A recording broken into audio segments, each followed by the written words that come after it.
Well, good evening and welcome. I'm Amalia Duarte, Chair of Morris County Democratic Committee. Tonight, we're concluding our town halls with all 6 of the Democratic candidates running for governor. This evening, we are excited to host Congressman Josh Gottheimer, and then at 7 o'clock, we'll have former State Senator Steve Sweeney. I want to thank my co-host, Sussex County Democratic Committee Chairwoman Zoe Heath. Awesome. And when we switch over to the next part of this town hall, our concluding one, I myself will not be on the call. I have to jump off for a meeting. And so Darcy Drager, who is an executive board member for MCDC, will be taking over my role to help ask questions. As you know, the goal is to give our county committee members a chance to hear from all of the candidates prior to our conventions, where we will vote on making an endorsement. Thanks to everyone for joining us tonight. One quick public service announcement before I introduce the congressman.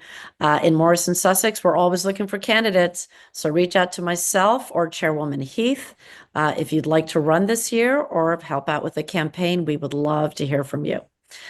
All right, let me introduce the congressman. He represents the 5th Congressional District, including parts of Bergen, Passaic, and Sussex. He was first elected in 2016. He's now in his 4th term. He's co-chair of the Bipartisan Problem Solvers Caucus, where he promotes common sense over extremism and works across party lines. He is also a member of the House Democratic Steering and Policy Committee, the Blue Dog Coalition, and the New Democrat Coalition.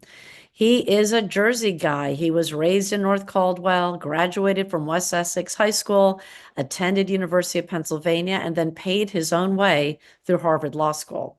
After finishing college, he went to work in the Clinton White House as a speechwriter, among the youngest ever. He then left government to join the Ford Motor Company, where he worked on the first American hybrid car, later served as senior counselor to the chairman at the FCC, and finally, Congressman Gottheimer worked at Microsoft as general manager for corporate strategy, where he focused on the company's expansion into the cloud, e-commerce, and privacy. So that is quite a resume.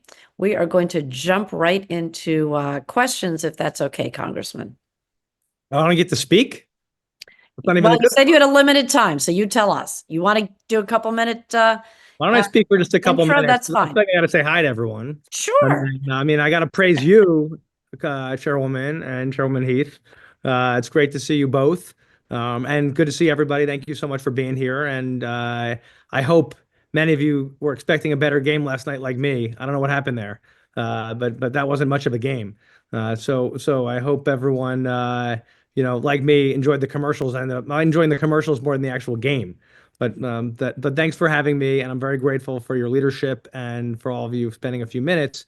I think it goes without saying that these have been some rough weeks, to say the least, for all of us, right? And a reminder that it's much better to win than to lose, and that we got to win. And what happens when you lose is that you get Donald Trump, and I think, to say the least, about these last few weeks on his path of chaos here, which is I can think of no other way to describe what he and Elon Musk and others are doing, except literally just going from agency to agency and pulling the pin on a grenade and throwing it in and seeing what happens, instead of actually having a strategy to, in my opinion, try to make government better. It seems like that they've chosen a different path. And it just reminds me, when as many of you remember, because many of you helped me, when I first ran in 2016, I woke up that next morning, like we all did, and Donald Trump was president, and he had the House and the Senate. And I thought to myself, this could never happen again. And how could this happen in the first place?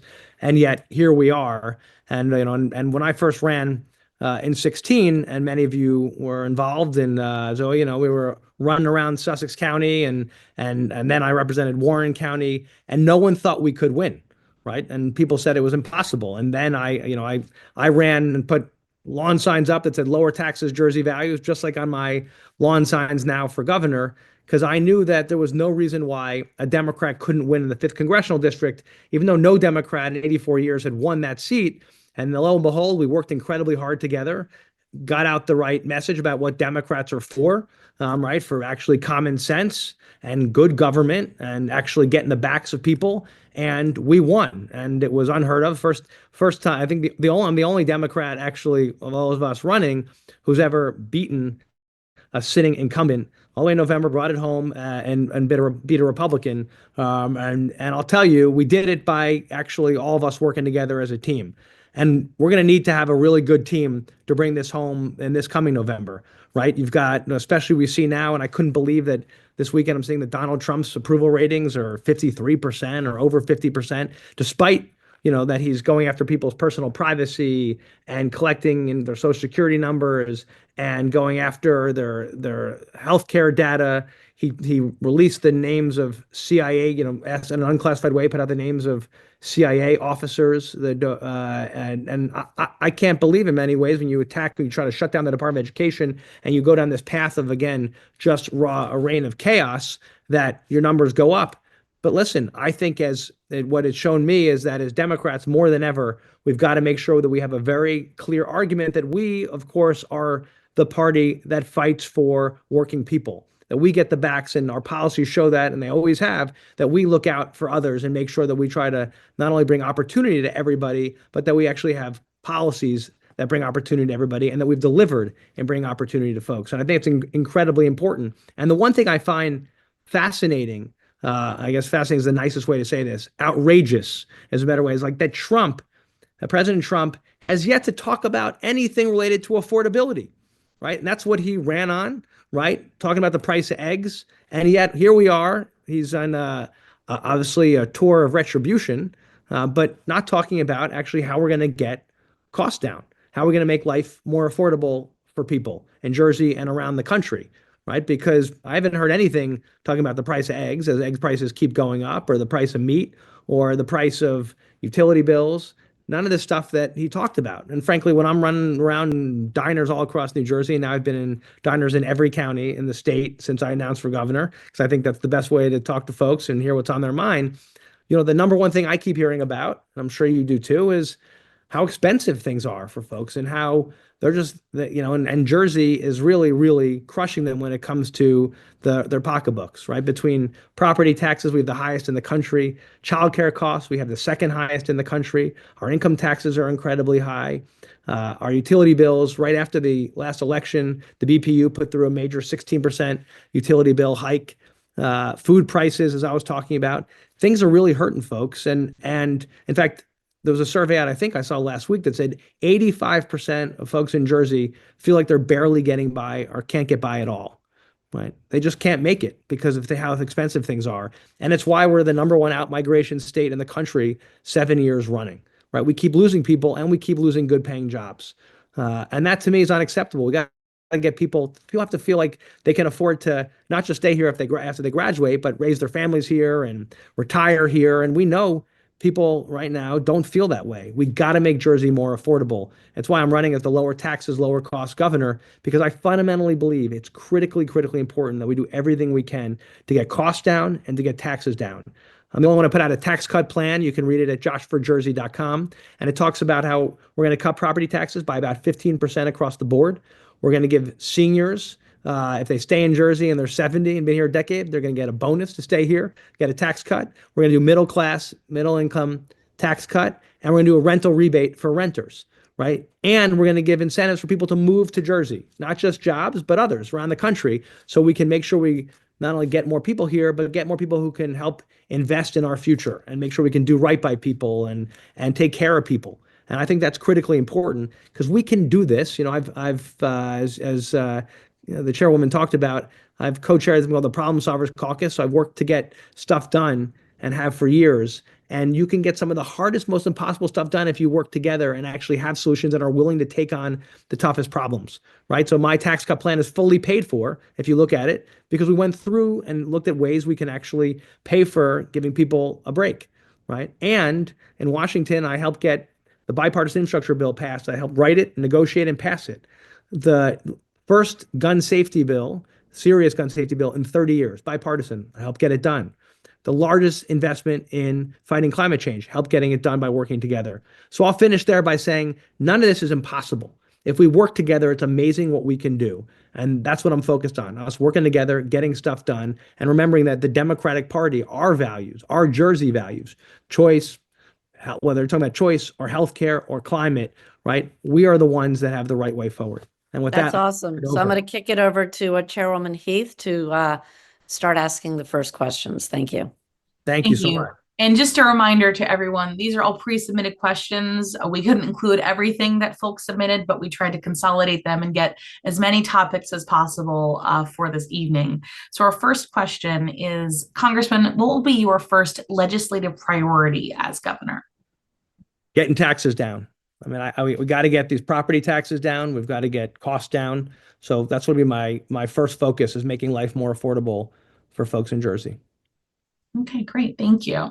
And we got a lot of questions about affordable housing, which is a huge issue for municipalities, Yep. and especially as they enter state obligations for round four. What are your specific plans to address affordable housing?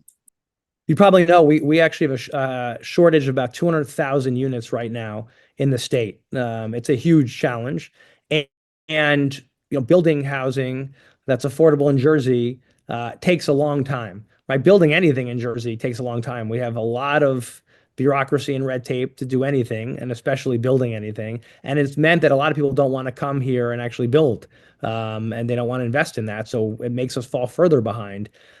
Part of why I'm offering on the housing front, not only a rental rebate for renters, but also a property tax cut across the board is because housing is so expensive. And as we have less supply, right? We know what happens when you have less supply and the same demand, prices go up. And so we've seen prices go up significantly. Rent prices are up in the last few years about 33%. That's crushing people, and it means they can't afford to live in our state and therefore don't come here or they leave, especially younger people and seniors. They can't afford to be here. So we need to make sure that we get this housing built, either whether it's in a lot of, and I have incentives for this, and office parks that are abandoned. And we have a bunch of those around the state where they used to have big offices and campuses, and they're now empty. We especially need starter housing for workforce housing for younger folks and senior housing. And then we should do a lot more by mass transit locations. And there's room in a lot of our urban areas and in some of our rural areas to do more, build more housing in those areas. And I'm going to do everything we can to be able to speed up the process, the permitting process, which is brutal. Last point on this, a lot of states have figured out that when you want to do these projects, the key is getting all the stakeholders at one table in the beginning versus the way we tend to do things, unfortunately, is, we do the town, then the county, then the state, then the DEP, and then we have everybody come at different times, and then someone circles back. And these things take 4 to 5 years to build something, which could take 2 years in other places or even less. And the value of that time just means that they add more expenses to the ultimate cost of whatever's built. And guess who? They then pass that on to you, right? That's ultimately what happens. It's not like someone has to pay for all the costs that add up because of all the bureaucracy and time delay to build stuff. And so we're going to make that process much smoother and faster and put time clocks on all parts of the process. Great, thank you. I mean, I guess the flip side to that is that it provides a lot of oversight, especially with the DEP around environmental issues. Yeah, but Chairwoman, on that point, that's a false choice. There's no reason something should take 5 years, right? If you actually have them at the right point up front and put everybody around the table up front, everybody can actually express their point of view and be part of the process. Lots of states that are good states like ours, good blue states like ours, do it much faster than us, and they have great environmental protections in place, which I believe in, obviously. There's a way to do both. And, there's no reason why we should just I would agree. There's for sure a balance. But so affordable housing, absolutely a huge issue, and that's my elected official, top of my mind at the moment. But in addition to that, there's the overall high cost of living in New Jersey, and you did talk a little bit about reducing the tax burden. Could you specifically talk about your plans for that, and then also touching on the Stay New Jersey program and the Anchor program, which are specifically trying to make the state more affordable for our seniors? Yeah, and Anchor, I think, is doing a good job. Stay Jersey, the challenge of the way they legislate it is it has to hit a lot of markers for it to kick in. in terms of where the budget is in the state. And a lot of those things may never kick in. So Stay Jersey may never happen based on its current trajectory. And so, I'll put that aside. I will say that my tax cut plan is, as I mentioned, focuses on a few big items. One, as I said, an across the board nearly 15% property tax cut. Two, a rental rebate. Three, for seniors, a senior income tax cut bonus if you're here when you're 70 to encourage seniors to stay who've been here a decade. And then a rental rebate as well. And also an incentive for businesses to bring new jobs from out of the state to New Jersey. What we've had a lot of times in the past with incentives for new jobs, good paying jobs, is actually we give incentives for someone to move from one town to another town within the state. So that makes no sense to me. You actually have to bring a net new job and stay here for a certain period of time. We're also proposing, which is, I think, pretty innovative, if you come from another state and you move to Jersey, we will match your property tax rate for 5 years. And it goes down over those 5 years. But so that to encourage you to stay, we then get your income tax, right? So we make up for what we give you a break on the property tax, but it'll encourage you to come to New Jersey. We're losing a lot of people right now to Connecticut, Pennsylvania, New York. And I think it's nuts that but part of why I have a middle class income tax cut as part of my proposal is you look at Connecticut just cut their income taxes. And a few years ago, the state was really struggling and losing jobs. And now it's turned it around. They're getting people and jobs. They've done good tax incentives for their people there and for hardworking middle class folks. And it's made a huge difference.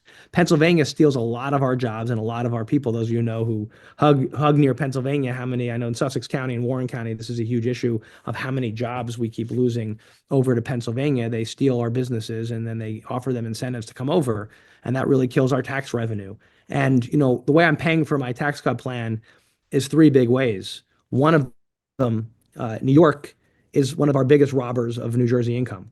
If you sit at your desk and work in New Jersey, but work for a New York company, New York lays claim on all that tax revenue. They take it all, right? Which is a lot of states. Pennsylvania, we don't do that. We get it in Pennsylvania, right? Because we have a sharing relationship with them, a reciprocal agreement. Not New York. They take the whole thing. It's $1.4 billion a year, and it's outrageous. And there's no reason we should allow that. Most states don't allow that. And we've just basically let New York stick it to us, just like we did with this congestion tax right now. It's outrageous. And the Port Authority, New York, that we pay more of the freight, we pay more of what it costs, all the revenue for Port Authority, and they get a higher part of the share in terms of capital projects. That makes no sense to me. So that's New York. One. Two, we got to get more back from the federal government than we have historically. Now, that's been a huge challenge for New Jersey over the years. We haven't been as coordinated in how we go after these dollars from the federal government. In my district, I'm up 375% because we've gotten everyone together and the mayors and the councils and the county. We've been very good about getting more money back to Jersey for federal stuff. But New Jersey as a whole has not been great about this for lots of projects that we could get, from infrastructure to childcare to all the transportation projects to CHIPS funding, lots of things. In fact, Rhode Island gets about 48% more than we do back, which makes no sense to me at all. I don't even know where Rhode Island is, and it's this tiny little state that's smaller than us. Why do they get back more money? And that doesn't make any sense to me. And the third part is we got to run a more efficient government. We can actually run smarter government through procurement processes and better technology and save at least 5% there. I've looked at lots of states of what they've done without actually going after any programs that we care about. You actually can, through running a more efficient government, and there's lots of ways, and I talk about in my plan, where we can do that. So I'm lay out a very clear plan with how we're going to cut taxes and make life more affordable. I'm going to also put a cost-cutting plan out soon, which talks about childcare costs and utility costs and other things. But the coming attraction for that is there's ways that we could be running things better and more affordable for our families, and that's what we should be doing. I'm going to jump in with one more, and if you can answer this one quickly. So as part of all of that, again, I'm speaking as a local municipal official in a small town where we're facing potentially a huge increase in our garbage contract. It comes up for renewal next year, and all of the towns are looking at this right now, right? So we're starting to look into shared services, and Right. it's probably not going to work out for us, though. So what would you do to help out municipalities? And we have 565 in New Jersey. Help us create shared services so that it works, either coming in with state I mean, money, listen, we buy salt. We buy incentivizing. salt, as you know, Let me just finish, Sorry. Yeah. Congressman. Sorry. The second Sorry. part to that question was, Yeah. and what about even merging municipalities? Listen, I'll leave that to you if you want to merge with Bergen County, I'll leave it to you to go talk to our county executive. I was thinking maybe Sussex. No, but really, municipality mergers and shared Listen, services, I how would you think on tackle that? on the shared service side, everything has to be looked at by carrots, not sticks. And I think there should be a lot of incentives for our municipalities who are willing to do things smarter and run government more efficiently. And we should reward it, right? And listen, I think there's, as you know, a lot to do here when especially in the back office side of things, about running things more efficiently, and people willing to do it and should be incentivized for it. It's interesting on the procurement side. And some counties are different on this, but I don't know I can't speak to how you do it in your town. But like buying salt, right, to we use on the roads. Because we have 564 municipalities, you would think that we would buy as a state and go in with one offer and say, okay, we got 564 here. What's the best and final offer you can give us on what we pay for salt? And then you should go deliver it to all the towns and what they need, right? That's not how we buy stuff. It's not how we buy a lot of stuff. We don't buy things that way. We tend to pay retail and not buy Costco pricing. And I think we should have incentives for the municipalities. And I think there's a lot of benefits, and the benefits should go back to the taxpayers in those communities, right? But we as a government should be doing a lot more statewide to be able to buy things more in bulk and get better pricing if our communities are willing to. And the shared services side, of course, there's a lot to do. And some communities have done a great job on this, and a lot of communities just haven't spent the time on this. And I think it's a huge saver, and they should be rewarded for it. Great, thank you. Hand it back over to Chairwoman Heath. Thank you. So the presumption of innocence is a foundation of the American justice system. How can we expect you to stand against the new administration when you were the only New Jersey Democrat to vote for the Laken Riley Act? Sure, and I said the other night, if any of you watched the debate, which I feel strongly, listen, if you are a criminal and undocumented, I believe you should not be in this country or in our state, right? If you're a violent criminal and you've broken into someone's house, and as we've seen a lot of lately, unfortunately, in the middle of the night, carrying a weapon while kids are sleeping, you just shouldn't be here. I also have said, which is really what the big issue is and what I've also been very focused on, if you think Donald Trump should be able to literally go into schools and to churches and to restaurants and randomly round up innocent, undocumented people, that's totally unacceptable. And we should use every force in the state to stop them, in my opinion. And I think that's critically important. I also think that we should, and from a bigger standpoint, we got to pass, and President Trump, former President Trump then, from the outside of government, stopped, right, legislation, which many of us worked on, that was bipartisan, put together by Chris Murphy, who's one of the most progressive senators, and James Langford, who's one of the most conservative, for actual real immigration reform, to protect people and to make sure we not only have secure borders, but make sure that we actually have much better processing and work permits, and we actually have a much better system in place. And former President Trump stopped it, which is outrageous, when it was set, done, and ready for a vote. So I think we have, from a long-term perspective, we've got to also deal with that, as we also deal with the short-term perspective of what President Trump is doing with rounding up innocent, undocumented people. Will you endorse the passage of the Immigrant Trust Act as a vital protection for our community's safety and stability during the next 4 years? I've said that I will very happy to stand by what the policies of our state have been to date, which is consistent with the fact that, and Governor Murphy has done this, if you are a criminal and undocumented, you shouldn't be here. But if you are innocent and being rounded up, like President Trump's doing, it allows Governor Murphy and our state and our Attorney General to stand up to that, and that's my position. I'm guessing that sounded like a no. It sounded like an answer of what is currently going on and the directive that the governor is currently following. Okay. Well, we will move on. So in this past November election, we saw a huge double-digit shift from Latino, Asian, and Black male voters to Trump. We also saw a drop in voting, just pure voting, from Asian, Latinas, and Black women. How would you work to reverse those trends? Well, as somebody who represents one of the largest AIPI communities in the country, which I'm very proud of, as well as representing, wonderful Latino populations and African American populations in the state. What I think we need to, what I'm hearing talking to voters all the time is about, when I started talking about this, is about affordability. And I think a lot of folks that I've met don't think, not just from all communities, think that we're not focused enough as Democrats on getting costs down and getting taxes down and making their lives more affordable and keeping them safe. And I think that's a huge issue. And I'm obviously represent areas like Fort Lee and Palisades Park and other areas, and I'm telling you what I hear about all the time is how are we going to get my taxes down? They're small business owners and want help. We got to help our small businesses, making sure that our communities are safe. They don't feel safe. And those are huge issues. And I think we've got to make sure, which is why I have a tax cut plan, which is why I'm running as a lower taxes, lower cost governor. We've got to make sure we get costs down and help families afford to live here and pay for their child care and pay for food. And listen, if people can't afford to put clothing on their backs or on their kids' backs or food on the table, it makes, everything else becomes second. If they don't feel safe in their homes or in their communities, everything else becomes second. So, what I'm going to do is make sure that we, as I'm doing right now, talking to all folks in Jersey, especially our Democratic voters, about how we're going to do everything to get their taxes down and get their costs down. And they're responding incredibly positively to it. Thank you. And no, that's always critical. If you can't put food on the table and you're struggling to pay the rent, as I just saw something today, 17% of New Jerseyans who rent are behind on their rent. So that's a horrible statistic.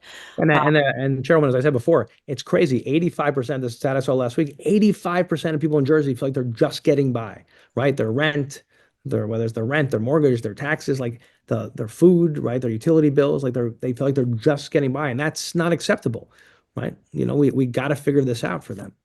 Yeah, absolutely. And at the same time, we also have to push back against Donald Trump and, the attacks that he's making right now, which we're already seeing them end up in court with this, Doge committee and Elon Musk. And, we could go on and on with what's happening. It's so disturbing to us. In addition to the ICE raids that are ramping up and coming into so many communities right here, the town next door to me, there were apparently an ICE raid today in Chester. So people are very, concerned and worried and scared about that. So while we think about and worry about affordability and talk about that, how do we also talk about these false claims from Trump, this false narrative, and how, if you became the governor, would you get the other governors in the Northeast, for example, speaking and fighting back against Trump? Well, anyone who knows me, and you've known me for a little bit, knows I'm a fighter. I'm not afraid to get in there and swing.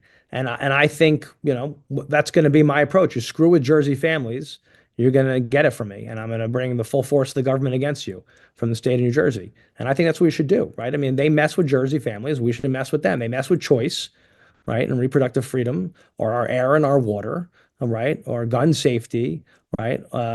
We should swing back and fight back and use the full force of our state. And yes, work with other governors, of course, but most importantly, protect Jersey. I work for Jersey, right? Which is why, listen, when Governor Hochul next door whacks our families with $9 a day in this congestion tax, I fight her, right? And have been fighting her for years because it's messing with Jersey families. Those are cops and firefighters and teachers and nurses who are suddenly having to pay more money out of their pocket. And they're coming to me and saying, I can't make this work, right? I can't afford another $9 a day after taxes to try to get to my job, right? I met with some cops from Port Authority the other day who were like, I can't do this, right? So how am I supposed to keep my job? Or this nurse who told me the same thing, like, I can't do the night shift. I have no other option, and to get to work. And we don't have the mass transit that we should. And I'm a huge believer in doing everything we can to invest in New Jersey transit. Like we got to fix this because you can't have people stuck and waiting or not having any mass transit at all. But we've got to give people more options. But we let New York kick us around with Port Authority, right? And like the amount of money we're losing on Port Authority just by with the congestion tax, there's fewer cars going off over the bridges and through the tunnels. That's fewer dollars for capital projects to invest in the bus terminal and all the other stuff we need to improve mass transit. So, I think we just got to be tough and fight back and not be afraid to swing at President Trump, which I've never been afraid to swing when you mess with Jersey families or when anyone messes with Jersey families. That was I'm glad you touched on public transportation because we did receive a lot of questions about public transportation and improving NJ Transit specifically. Yeah. Can you go into more specifics about what you would do as governor to improve New Jersey Transit? Yeah, I mean, that's a whole hour conversation onto its own. But what's unacceptable is what's going on now. And when people are paying what they do in taxes in Jersey and they're getting that kind of service, or when it's not cheap to ride New Jersey Transit and it breaks down a lot, or the summers of hell where if the train shows up, if you're stuck, and part of this is we're paying $200 million a year to Amtrak to use the rail lines, right? So it's their rail line. We pay them $200 million a year and they don't work half the time. The catenary cables across are breaking all the time. Those are those cables you see on the top. They're falling down. And that's Amtrak's responsibility because that's part of the rail structure. And we just keep paying them the $200 million instead of saying to them, "Whoa, you want our money and you're not actually fixing this thing?" That's unacceptable. And did you know that when sometimes people who take New Jersey Transit can relate to this. There's an Amtrak rail coming through, like you're waiting to go in the tunnel to get to work, right? And the train's late already. And then you wait 10 or 15 minutes and then suddenly an Amtrak train goes zipping by because they have priority over us because their rail, they make us wait for their Amtrak rail to go through. And you're trying to get to work in the morning, right? And we have a lot of policies like that don't make much sense. So we need to, obviously, as we build, and I'm very proud to help get this done, the Gateway Train Tunnel, the new in and out that'll take, hopefully, I won't put the clock on it, but several more years to get done, even though it's getting going. That's the tunnel. We'll be able to then fix the old tunnels and get more capacity up and hopefully get more rail traffic be able to move in the state of New Jersey. And then people won't have to wait as we fix the old stuff and build the new tunnels.